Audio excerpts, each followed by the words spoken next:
So hello family, कैसे हो आप लोग। होप करता हूँ आप सब लोग बढ़िया होंगे। आज के इस वीडियो में हम लोग बात करने वाले हैं Tata Tigor exact plus CNG के पूरी फाइनेंस डिटेल रिव्यू के बारे में। क्या इसकी भी प्राइसिंग चल रही है, बेस मॉडल टॉप मॉडल की प्राइस क्या है और एक्जेट प्लस सीएनजी की प्राइस क्या है, और क्या मिनिमम डाउन पेमेंट पड़ेगी इस कार को फाइनेंस कराने के लिए, और हर महीने की ईएमआई क्या होगी, कितना इंटरेस्ट रहेगा, 1 साल 2 साल ऐसे भाई पूरी हम लोग 7 साल तक की बात करेंगे। हर एक साल में क्या ईएमआई रहेगी, क्या इंटरेस्ट रहेगी, टोटल प्राइस क्या होगी और क्या-क्या डॉक्यूमेंट्स भाई नेसेसरी होते हैं कार को फाइनेंस कराने के लिए। आइए हर एक बात डिटेल में करेंगे। एंड अगर आप लोग चैनल पे नए हैं तो भाई इसको प्लीज़ सब्सक्राइब करिएगा ऐसे ही कार से related interesting finance detail review, updated price and loan से रिलेटेड वीडियो हमेशा पाने के लिए।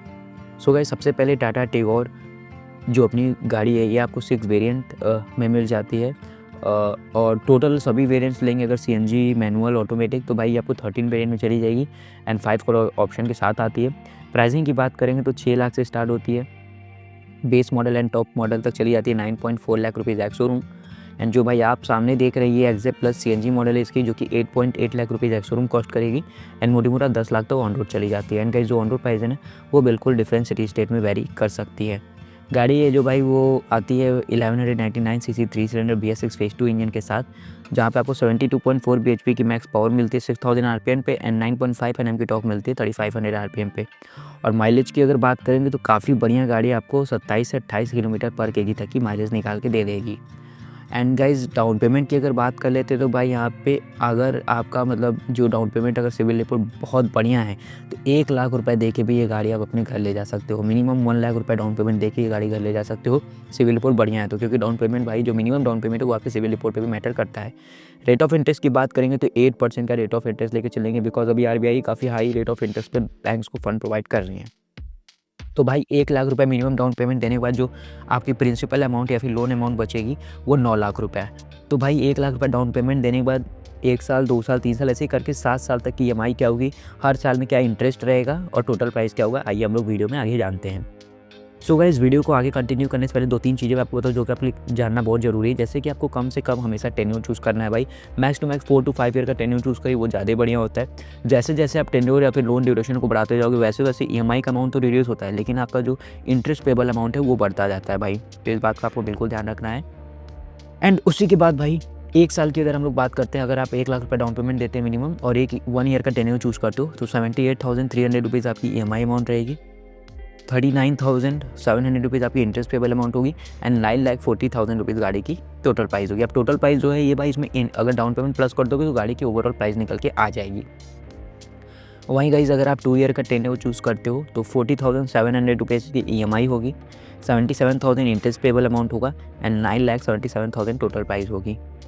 एंड वहीं अगर गाइज आप 3 साल का टेन्योर चूज़ कर रहे हो तो यहाँ पे आपको 28,200 रुपीज़ मात्र ईएमआई पड़ेगी, 1,15,000 रुपीज़ इंटरेस्ट पेबल अमाउंट होगा एंड 10,15,000 रुपीज़ गाड़ी की टोटल प्राइस होगी। टोटल प्राइस ये भाई आपका प्रिंसिपल अमाउंट जो कि फाइनेंस हुई है, लोन अमाउंट प्लस इंटरेस्ट है।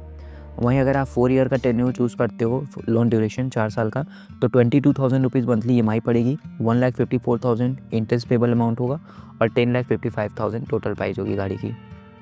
वहीं गाइज, अगर आप 5 ईयर का टेन्योर चूज़ करते हो तो 18,200 रुपये आपकी ईएमआई पड़ेगी, 1,95,000 इंटरेस्ट पेबल अमाउंट होगा और 10,95,000 रुपीज़ गाड़ी की टोटल प्राइस होगी। एंड गाइज 5, जैसा कि मैंने वीडियो की स्टार्टिंग बताया था, जैसे जैसे आप टेन्योर को बढ़ाओगे वैसे वैसे ईएमआई का अमाउंट तो रिड्यूस होगा, लेकिन इंटरेस्ट पेबल अमाउंट का भाई भागता जाएगा। तो वो चीज़ें यहाँ पे हो रही है, आप बिल्कुल देख रहे होंगे।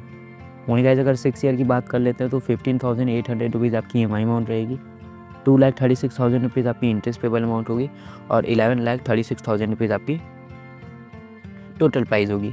वहीं अगर गाइस 7 ईयर की बात कर लेते हैं तो यहाँ पे 7 साल का अगर आप टेन्योर चूज़ करते हो तो 14,000 रुपीज़ आपकी ईएमआई अमाउंट रहेगी, 2,78,000 इंटरेस्ट पेबल अमाउंट होगी और 11,78,000 रुपीज़ टोटल प्राइस होगी। सो गाइस, 1 लाख रुपये मिनिमम डाउन पेमेंट देने पे टाटा टिगोर एक्जेट प्लस की कम से कम ईएमआई 14,000 आ रही थी, ज़्यादा से ज़्यादा ईएमआई 78,000 और भाई minimum interest payable amount approx 40,000 था, मैक्सिमम इंटरेस्ट पेबल अमाउंट 2,78,000। तो भाई इस बात का आपको बिल्कुल ध्यान देखना है कि रेट ऑफ इंटरेस्ट जो भी आपका फाइनेंसर उससे कम कराना है हमेशा। मार्केट में कंपटीशन दिखा, वैसे भी काफ़ी ज़्यादा मार्केट में कंपटीशन है, बहुत सारी बैंक्स हैं जो 4 व्हीलर लोन देने को तैयार है, तो आपको भाई उनको लोन ऑफर दिखाना है कि मुझे इतने कम रेट ऑफ इंटरेस्ट पे भी मिल रहा है, ठीक है। या तो आप एक काम कर सकते हो, लाइक आप शोरूम से फाइनेंस कराओगे तो आपको बिल्कुल रेट ऑफ इंटरेस्ट ज़्यादा देना पड़ेगा थोड़ा सा एज़ कम्पेयर टू अगर आप डायरेक्ट बैंक जाते हो, बिकॉज़ वहाँ पे जो फाइनेंसर बैठे होते हैं उनको जो कमीशन है वो देना होता है डीलरशिप वालों को। वहीं अगर आप डायरेक्ट जाते हो जहाँ पे आपकी सैलरी क्रेडिट होती है उस बैंक में, या फिर जहाँ पे आपका करेंट अकाउंट अगर आप बिज़नेस करते हो तो वहाँ पे आपको अच्छी रेट ऑफ इंटरेस्ट मिल जाएगी भाई।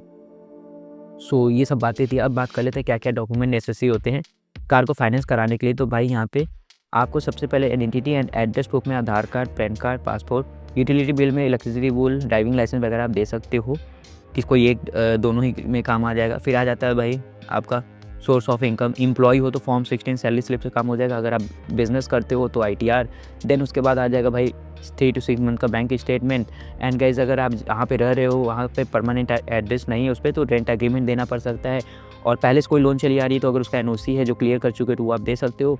बाकी मैंडेट कराने के लिए डेबिट कार्ड या फिर आजकल यूपीआई आईडी से भी मैंडेट हो जाता है ईएमआई के लिए। और वैसे भी पहले के कंपैरिजन में अब चीज़ें फाइनेंस कराना काफ़ी आसान हो गई है। सभी चीज़ ऑनलाइन पोर्टल के थ्रू होता है, समय भी कम लगता है और काफ़ी सारी चीज़ें पेपरलेस होते हैं और डॉक्यूमेंट भी कम चाहते हैं भाई।